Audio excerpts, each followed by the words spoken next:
ओम शांति। परम पिता परमात्मा जो हमारे परम पिता है, परम शिक्षक है, परम सतगुरु है, भाग्य विधाता है, ज्ञान के, आनंद के, शांति के, प्रेम के, सुख के सागर है और क्षमा के सागर है, भाग्य विधाता है। तो पिता परमात्मा आकर के हमको सारी संसार का मक्खन, ज्ञान का मक्खन हमें देते हैं ताकि हम बच्चे उसको पूरा ही पूरा समझ पाए। जैसे डॉक्टर के पास अगर आप जाएंगे तो डॉक्टर ये तो नहीं कहेगा ये किताबें पढ़ो, या कोई वो डिटेल में तो नहीं बताएगा। डॉक्टर बीमारी को देख कर कहेगा ये दवाई लो, बस, और हम ठीक हो जाते हैं। इसी प्रकार परम पिता, जो पिता ज्ञान के सागर हैं, सारी सृष्टि के पालनहार हैं, जो नियंता है, डायरेक्टर हैं, वो हमको सिर्फ ये ज्ञान देते हैं कि बच्चे पहले तुम अपने आप को पहचानो, तुम कौन हो। सबसे बड़ी भूल ही ये है हम आत्मा और अपने को शरीर से बैठे हैं। जो सबसे बड़ी भूल है, अपने आप को भूले हुए हैं, अपने निवास स्थान को भूले हुए, कहाँ से हम आए हैं, अपने गुणों को भूले बैठे हैं, अपने पिता को भूल बैठे हैं। बिल्कुल ही माइनस है। तो बाप आकर के हमको साधारण शब्दों में मैं और मेरे का अंतर बताते हैं कि बच्चे, आप शरीर के लिए क्या कहते हो, ये मेरा शरीर है। तो सोचो आप तो शरीर नहीं हो। तो एक सेकंड में बाबा ने बताया कि बच्चे तुम आत्मा हो। जैसे गाड़ी का ड्राइवर गाड़ी चलाता है तो गाड़ी कंट्रोल ड्राइवर के हाथ में होती है। इसी प्रकार तुम आत्मा हो। तुम ही बोलते हो, तुम ही सुनते हो, तुम्हें ही सुख चाहिए, तुम्हें दुख चाहिए, लेकिन एक शरीर माध्यम है। एक बिजली की तार में करंट है, कोई हाथ लगाता है तो झटका मारती है। अगर करंट नहीं है, चाहे वो तार को लिपट जाए, कुछ करे, क्या वो करंट मारेगी? तो झटका कौन मारती है, तार या बिजली, बिजली का करंट? तो बाप कहते हैं शरीर तो केवल एक माध्यम है, कर्म करने का एक साधन है। तुम आत्मा हो, अजर अमर अविनाशी हो। इसीलिए मंदिर में जाते हैं, पुजारी मस्तक पर ही टीका लगाता है, तिलक लगाता है। वो यही कहता है कि परमात्मा से मिलना तब होगा जब आप अपने को आत्मा समझेंगे, आत्मा के रूप में, आत्मा की कुर्सी पर टिकेंगे, टिका। तो बाप ने आगे बताया तुम आत्मा हो। फिर बताया तुम्हारा निवास स्थान ब्रह्मलोक, शांति धाम, परम धाम है। फिर बताया कि तुम्हारी रियलिटी क्या है। तुम तो शुरू से ही, तुमको क्या चाहिए? सुख, शांति, आनंद, प्रेम, खुशी, पवित्रता, ज्ञान, शक्तियां चाहिए। इसका मतलब पहले था। अगर मिला ही नहीं था तो आपकी चाहना होती ही ना। तो चाहिए, इट मीन्स पहले आपने सुख देखा है। तो तुम, बाबा ने बताया, परमात्मा ने बताया कि सृष्टि के अनादि काल में आप शांत स्वरूप, प्रेम स्वरूप, सुख स्वरूप, शक्ति स्वरूप आत्मा थी। आपका सीड ही है, आपका बीज ही यही है, आपकी नेचर ही यही है। आज वो सुख शांति गायब हो चुकी है। फिर बताया कि नारी लक्ष्मी थी, नर नारायण था। आज घर की नारी को गृह लक्ष्मी कहते हैं। तो जो घर की नारी गृह लक्ष्मी कहला रही है, बेटी का जन्म होता है, कहते हैं मेरी लक्ष्मी आई है, तो मेल पर्सन क्या होना चाहिए? घर की नारी का हस्बैंड क्या होना चाहिए? नारायण या कोई और होना चाहिए? तो लक्ष्मी नारायण थे, डबल क्राउन था, crown of purity and crown of prosperity. धर्म पिताओं को सिर्फ क्राउन ऑफ प्योरिटी दिखाते हैं, उनके सिर के पीछे चंद्रमा दिखाते हैं, लेकिन उनके सिर पर ताज तो है नहीं। तो परमात्मा कहते हैं तुम तो भरपूर थे, लेकिन ये दशा क्यों हुई, मोहताज क्यों बने? क्योंकि तुमने सबसे पहले भूल की, अपने को ही देह समझा। तो जब अपने को आत्मा समझते थे तो सबके शरीरों में आत्मा को ही देखते थे, आत्मा से ही बात करते थे, आत्मा से ही व्यवहार होता था। लेकिन जैसे अपने को शरीर समझा, तुम्हारी दृष्टि, वृत्ति, स्मृति, कृति, आचार, विचार देह पर ही चला गया। तो देह को देखने से ही विकार का जन्म हुआ। काम, क्रोध, लोभ, मोह, अहंकार, जाति भेद, धर्म भेद, भाषा भेद, रंग भेद, प्रांत भेद, ये सारे देह अभिमान से शुरू हो गए। आत्मा रूप में तो हम सब भाई भाई हैं, एक ही पिता की संतान है, एक ही घर के रहने वाले हैं। तो अपने को आत्मा ना समझ के देह समझने से ही सारे विकार पैदा हो गए, सारी बीमारियां पैदा होगी। जब सारी मनुष्य को बीमारी लग जाए तो वो क्या उठ बैठ सकेगा, क्या खाना खा सकेगा, क्या बात कर सकेगा, क्या चल सकेगा? He will be on the bed. ऐसे हम भी बिल्कुल ही सब कुछ खो बैठे। तो बाप ने आके पहला ही स्टेप हमको बताया। लोग कहते हैं ओम शांति, ओम भगवान को समझते हैं, लेकिन पिता परमात्मा कहते हैं ओम माना अहम आत्मा, मैं आत्मा हूं, ये मेरा शरीर है। सबसे पहले भगवान ने हमको ये रोशनी दी, ये हम अंधकार में थे, अपने को नहीं जानते थे।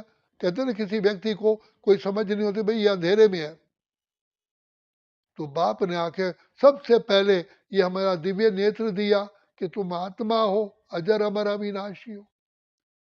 फिर बताया कि शरीर का बाप अलग है, आत्मा का बाप परमात्मा है, आत्मा का बाप आत्मा है, जिसे परमात्मा कहते हैं।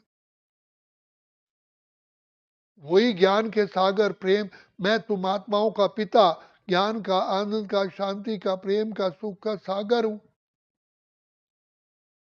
तो पिता परमात्मा की कनेक्शन जोड़ने से वो मेरा पिता है।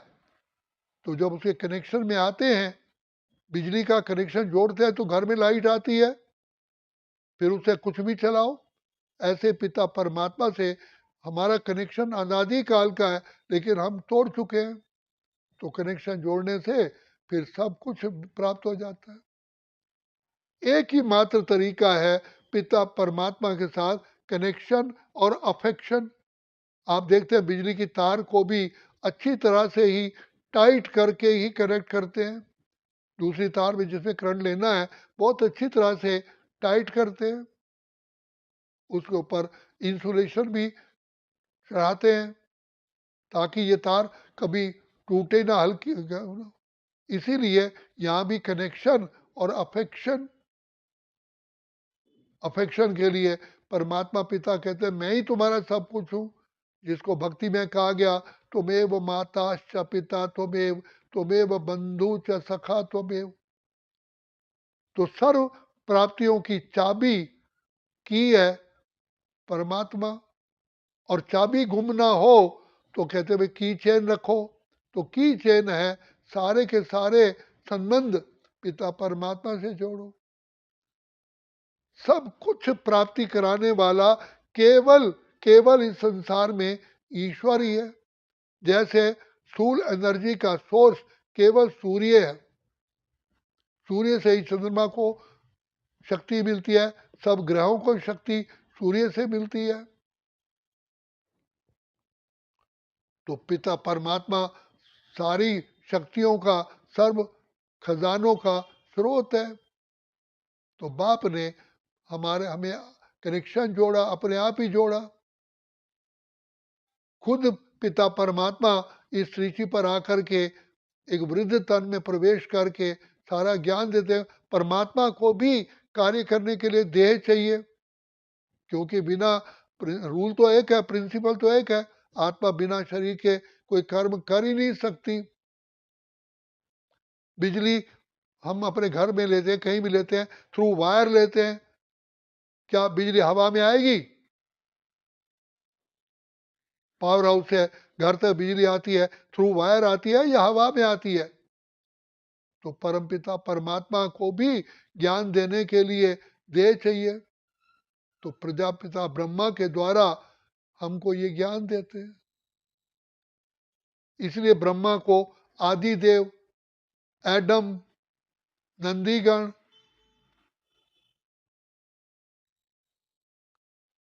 भागीरथ, भाग्यशाली रथ कहा गया है।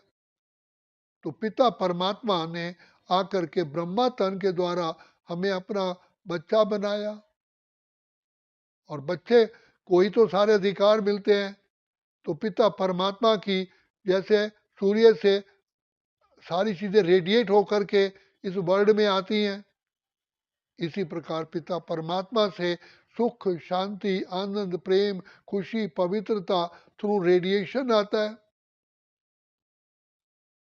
अब सूर्य के सामने खड़े होंगे नहीं तो धूप कैसे मिलेगी, लाइट कैसे मिलेगी? एक बंद कमरे में बैठ जाओ, क्या सूर्य की रोशनी मिलेगी?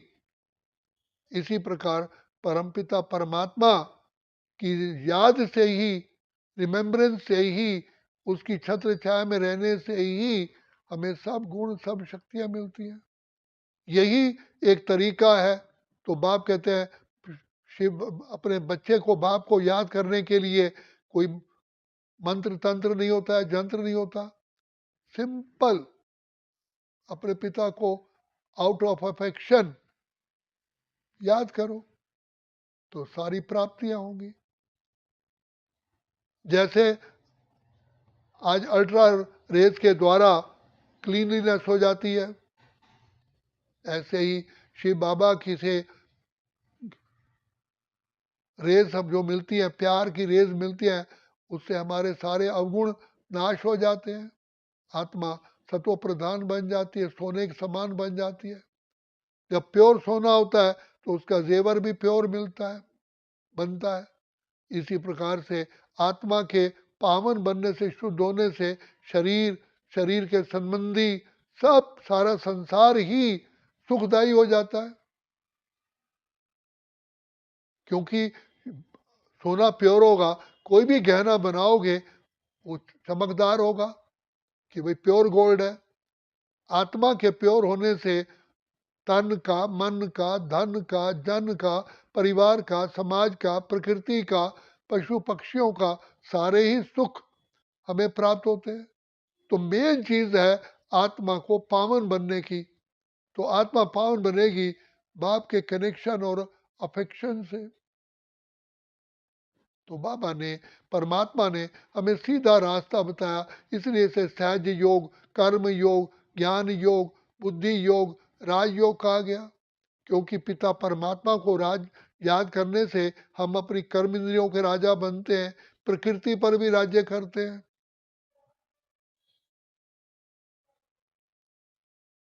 आज आप देखो, मनुष्य जब चाहे हवा मिलती है, जब चाहे एसी चला लो, जब चाहे गर्मी ले लो, जब चाहे, तो ये इसी प्रकार आत्मा में शक्ति आती है, सुख, शांति, आनंद, प्रेम, खुशी, पवित्रता भर जाती है, सद्बुद्धि आ जाती है। और ब्रेन ठीक होने से सारा का सारे देह और देह के वाइब्रेशन, जो मनुष्य आत्मा वाइब्रेशन है, सबसे ठीक हो जाता है। दुख और अशांति का कारण क्या है? वाइब्रेशंस। आत्मा जैसा सोचती है, करती है, उसके वाइब्रेशन फैलते हैं। तो पिता परमात्मा को याद करने से हमारा ब्रेन बिल्कुल मोर देन 100% एक्यूरेट हो जाता है।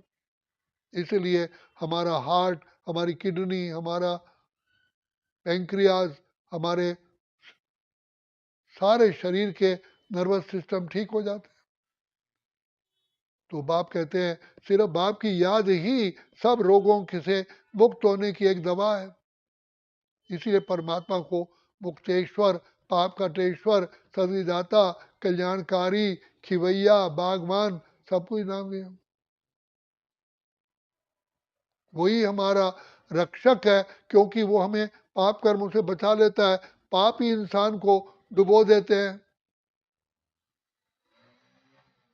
भगवान बुद्धिमानों का बुद्धिमान है, ऐसी बुद्धि देता है जैसे साइंटिस्ट बुद्धि से क्या बनाते हैं। एडवोकेट अपने बुद्धि के बल से मनुष्य को जेल जाने से बचा लेते हैं, दुख से छुड़ा लेते हैं। डॉक्टर बीमारी से छुड़ा लेता है। तो पिता परमात्मा हमें सद्बुद्धि देते हैं। ये ऑटोमेटिकली है, बाप को याद करने से सब चीजें अपने आप ही सही स्थान पर आ जाती हैं। हमारी जीवन सर्वगुण संपन्न, 16 कला संपूर्ण, संपूर्ण निर्विकारी, संपूर्ण अहिंसक बन जाती है। कर्म ही इस सृष्टि का सबसे बड़ा कर्म प्रधान है। कर्मों से ही फल मिलता है। जैसा बीज बोएंगे वैसा फल मिलेगा। To every action there is equal and opposite reaction. तो पिता परमात्मा हमें कर्म करने के लिए सद विवेक देते हैं, हमें इंटेलिजेंट बनाते हैं, श्रेष्ठ बुद्धि देते हैं। बुद्धि तो आज कई प्रकार की है। कनिंगनेस की भी बुद्धि होती है, थीव्स की भी बुद्धि होती है, लेकिन पिता परमात्मा को याद करने से हमारी बुद्धि पॉजिटिव मिलती है, श्रेष्ठ कर्म करने की बुद्धि मिलती है, पाप कर्म से बच जाते हैं। तो पाप कर्म का मूल कारण है बॉडी कॉन्शियसनेस। तो बाप आके हमें सोल कॉन्शियस में ले आते हैं। ये अभिमान ही पतन की जड़ है। It is the mother of since. अब बाप आके हमको सिनलेस बनाने के लिए, सिन प्रूफ करने के लिए सोल कॉन्शियस में कहते हैं निराकारी बनो। तो निराकारी बनने से ऑटोमेटिकली निरअहंकारी और निर्विकारी बन जाते हैं। फिर आत्मा सदा चढ़ती कला में जाती है, हाईनेस को प्राप्त करती है। फिर पिता परमात्मा के सबसे समीप से समीप आती है। As the father so the son. तो यही कला है जिसको कर्म योग, सहज योग, ज्ञान योग, बुद्धि योग, राजयोग कहा गया। इसलिए जो हमको इतनी समझ आ जाती है कि पिता परमात्मा से की ही याद में सारे ही प्राप्तियां हैं। शिव से योग लगा, सारे रोग मिटा। अच्छा, ओम शांति, ओम शांति, ओम शांति।